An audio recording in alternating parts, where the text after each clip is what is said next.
ഉമ്മമാര് അത്തരത്തിലുള്ള ജ്യോത്സ്യന്മാരുടെ സമീപത്തേക്ക് പോകുന്നവരില്ലേ? മറ്റു മതസ്ഥരുടെ ദേവാലയങ്ങളിൽ പോയി ആ പൂജകൾ അർപ്പിക്കുന്നവരില്ലേ?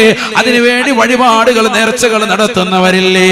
എന്റെ ഭർത്താവ് ഗൾഫിലാണ്, അദ്ദേഹത്തിന് ബുദ്ധിമുട്ടുണ്ടാകാതിരിക്കാൻ എന്ത് ചെയ്യണമെന്ന് പറഞ്ഞ് മറ്റുള്ളവരുടെ ദേവാലയങ്ങളിൽ പോയി ലക്ഷക്കണക്കിന് രൂപകൾ പൊടിക്കുന്നതായ മുസ്ലിം ബിസിനസ്സുകാരില്ലേ? മുസ്ലിം അംഗമാരില്ലേ? എത്രയോ സഹോദരിമാരാണ് പെട്ടുപോയത്.